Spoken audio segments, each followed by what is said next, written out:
Hello, and welcome back to Haunted Origins. In today's video, we will drive headfirst into three of the most haunted highways in America's Midwest. Get ready for a wild ride as we uncover the ghostly legends that linger along these roads. From phantom sightings to unexplained phenomena, we'll explore eerie tales that have left travelers trembling in fear. But beware, for on these highways, the line between fact and fiction may be as thin as the veil between the living and the dead.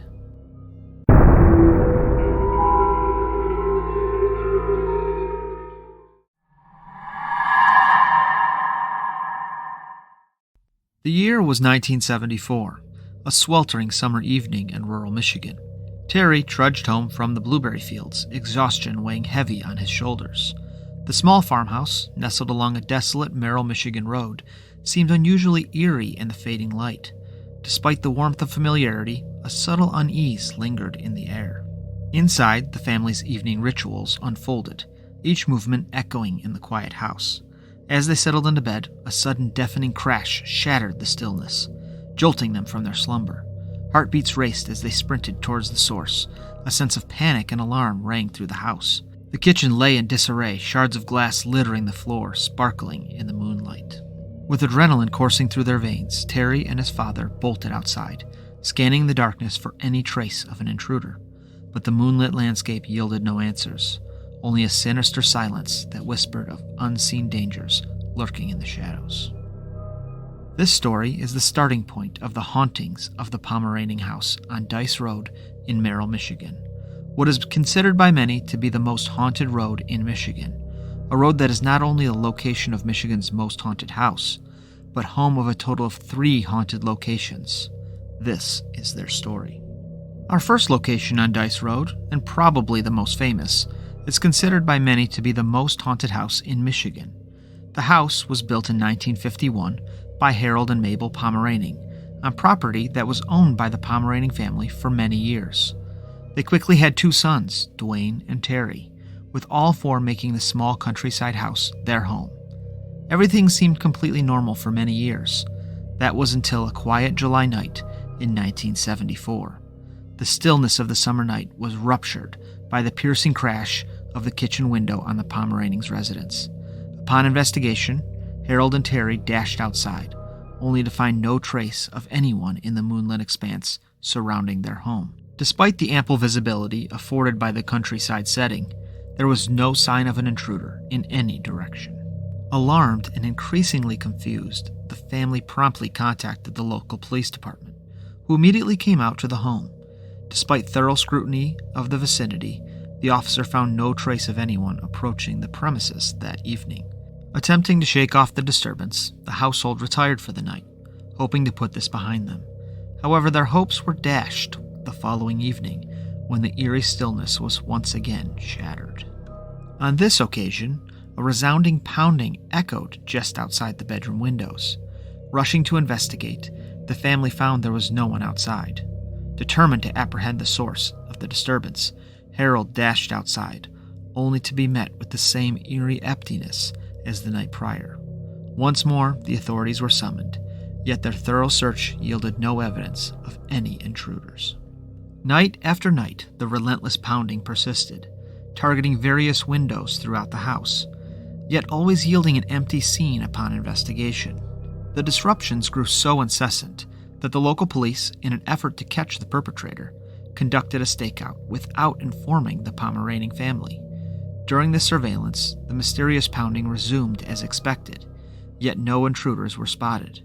It was on this particular night that outsiders, the police chief's family, became witnesses to the inexplicable phenomenon. As they made a stop at the house, the banging erupted once more, this time unsettlingly close to the bathroom window, while the police chief's wife was inside. The intensification of the disturbances prompted a new phase in the investigation. The Pomeraning boys, subject to thorough questioning and even polygraph tests to ascertain their innocence. The results confirmed their lack of involvement, deepening the mystery surrounding the nightly scares. With the escalation of the situation, state police officers were brought in to spend nights at the residence, hoping to apprehend any potential intruders. However, the pounding evolved into a deafening bang, So forceful it cracked the kitchen ceiling and displaced the refrigerator, all while law enforcement officers were present, adding a chilling dimension to the inexplicable occurrences. As the hauntings persisted without any known cause or resolution, they culminated in a devastating event when a small fire ignited in the bathroom, rendering the house uninhabitable. Faced with no other option, the Pomeraning family made the difficult decision to abandon their home. Subsequently, a new family rebuilt the home and moved in, experiencing only a peculiar incident where an old radio turned itself on, despite being unplugged. Through the passage of time, the origins of the banging and any potential restless spirits within the old house on Dice Road remain an unsolved case to this day, shrouded in mystery. The second haunted location on Dice Road is just down the street in Iva, Michigan. What was once a thriving town turned now into a ghost town. The general store at the corner of Dice and Iva Road is all that remains of the long-abandoned town. It is said that this town was the center of a pandemic, devastated with disease that killed many residents in the late 19th century.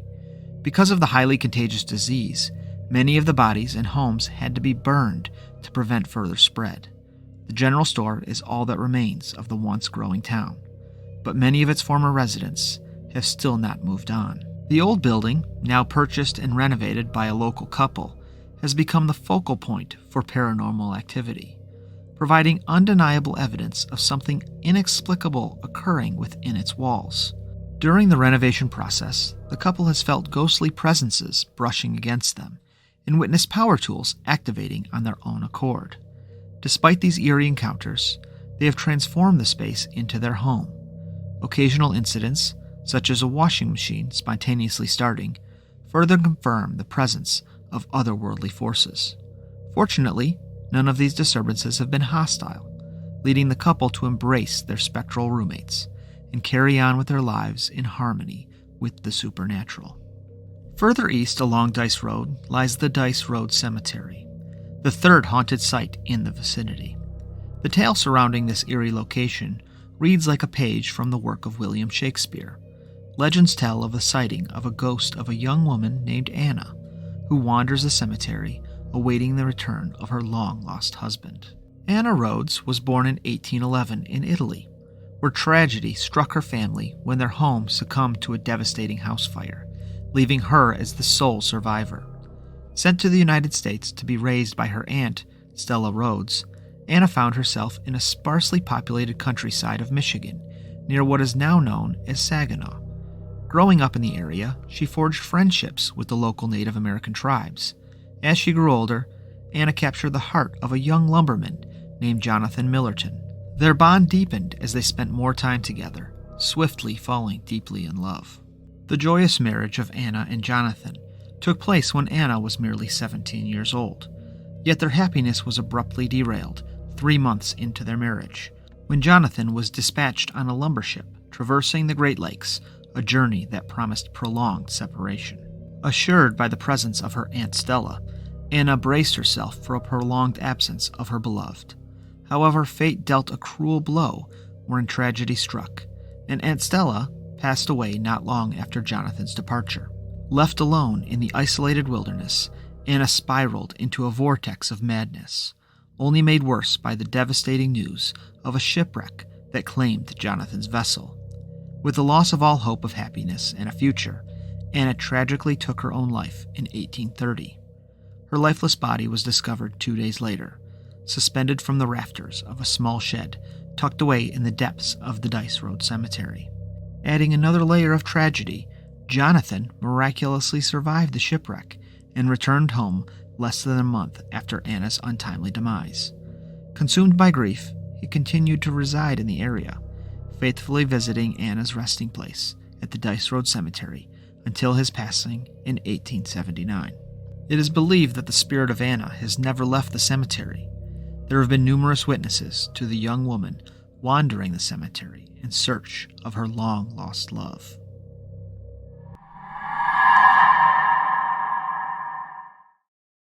It was a moonless night, and the air was thick with an eerie stillness as Emily drove her old pickup truck down Ohio Route 125.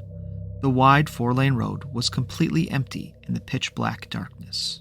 Emily's knuckles were white as she gripped the steering wheel, her gaze fixed on the darkened road ahead. She couldn't shake the feeling of being watched, as if unseen eyes were peering out from the darkness, following her every move. Suddenly, something caught her eye, a faint, shadowy figure standing by the side of the road. It was tall and slender, its features obscured by the veil of darkness.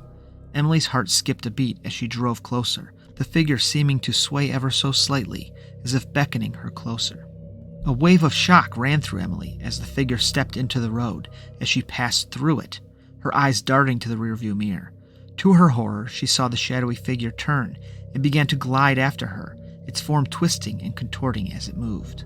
Panic surged through Emily's veins as she pressed down on the gas pedal, the engine of her truck roaring to life.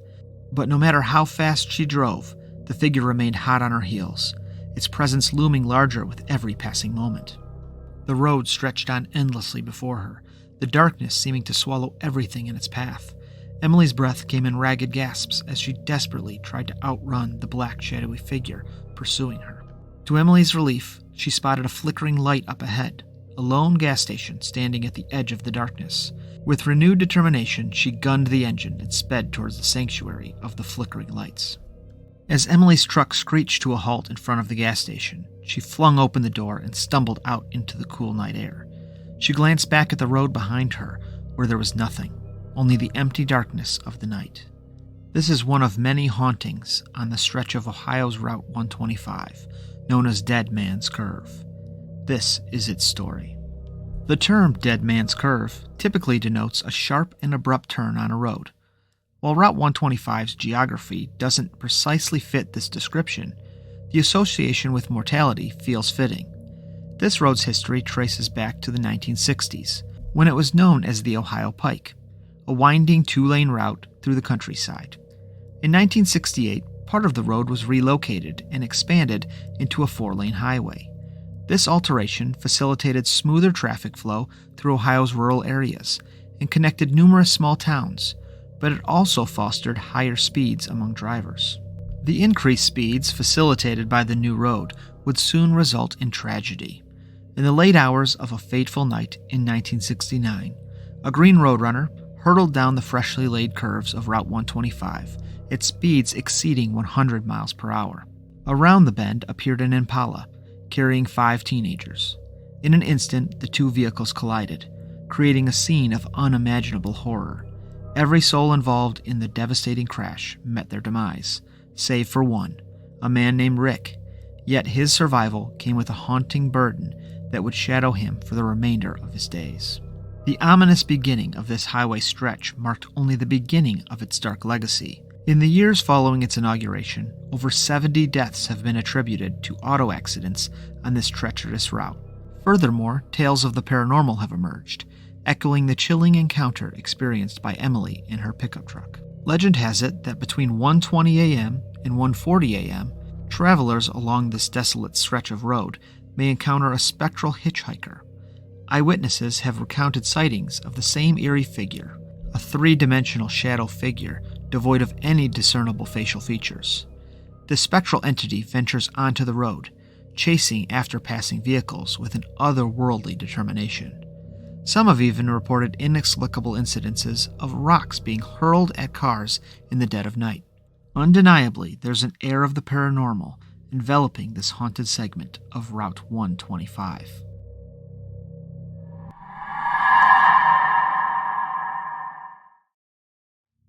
On a misty October night, a light fog hung over Archer Avenue. As Daniel drove along the empty road, the soft hum of his engine the only sound to be heard in the night air.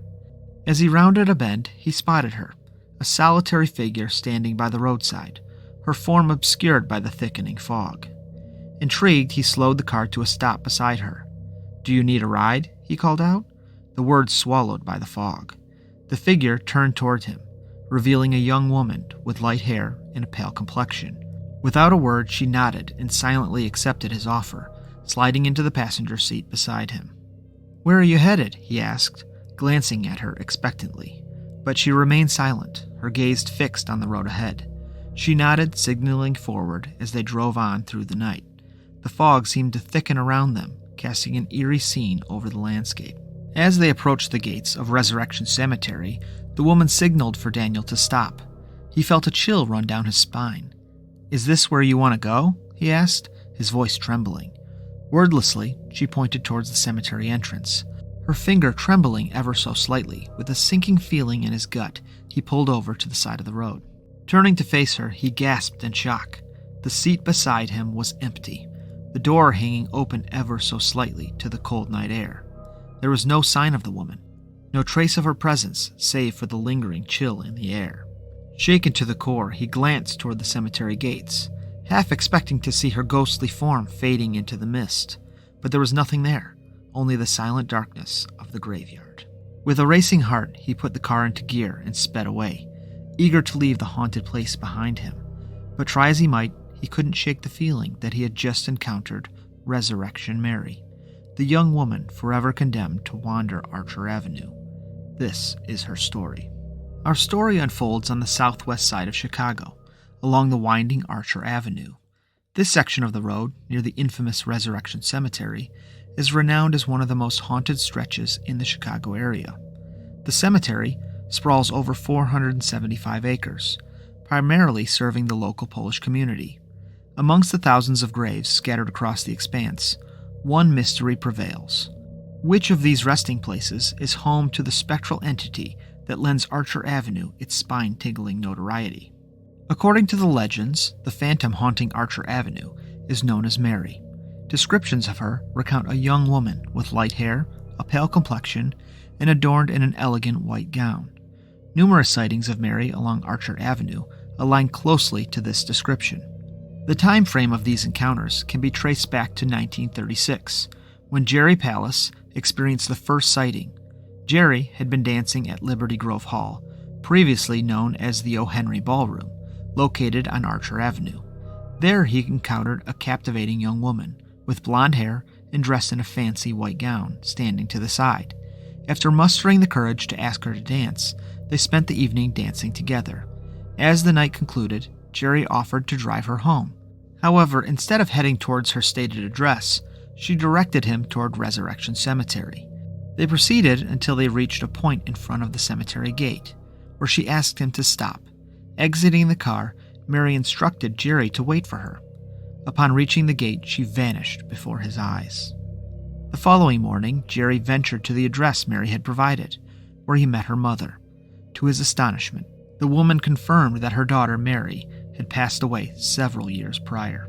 This revelation indicates that Mary's spirit departed just a few years prior to 1936, and that she was relatively young when she met her tragic end.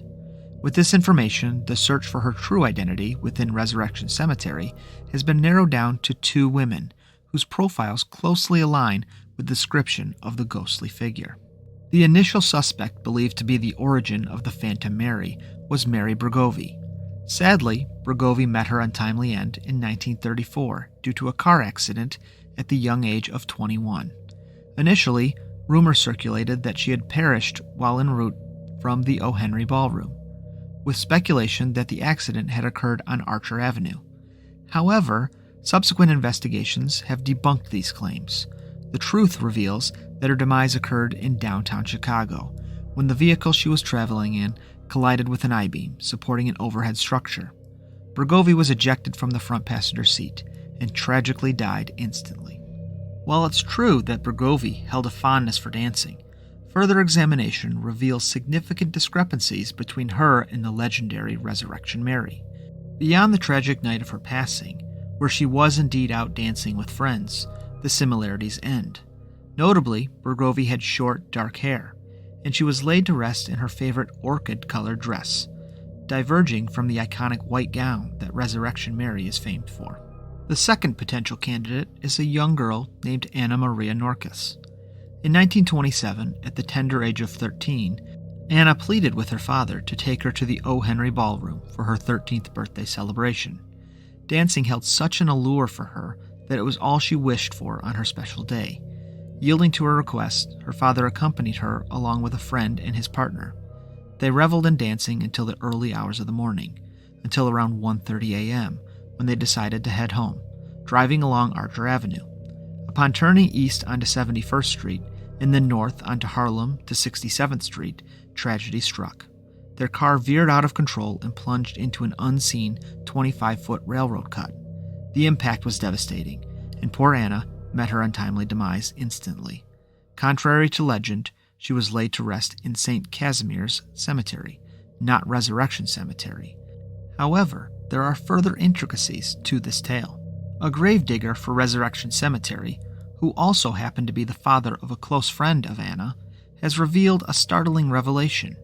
In 1927, amidst a series of strikes among gravediggers, any deceased bodies needing burial during these strikes would have to be interred temporarily elsewhere until the striking cemetery gravediggers resumed their duties. According to this account, in July of 1927, the gravediggers at St. Casimir's Cemetery were on strike. Allegedly, Anna's body was temporarily buried at Resurrection Cemetery during this period. However, when the strike finally concluded and Anna's body could be exhumed for transfer, the poor construction of the casket and the rapid decomposition of the body made accurate identification challenging. Consequently, Anna's body may have been mistakenly identified or lost amidst the confusion, forever separated from her family at St. Casimir's and left in perpetual search of reunion. The third and perhaps most unsettling possibility is that Resurrection Mary is not a specific individual, but rather a folktale deeply ingrained in the lore of Southwest Chicago. Despite this, sightings of Mary have persisted since the 1930s, extending to the present day. Each account closely aligns with the description of a young blonde girl clad in a white dress, invariably leading to the gates of Resurrection Cemetery.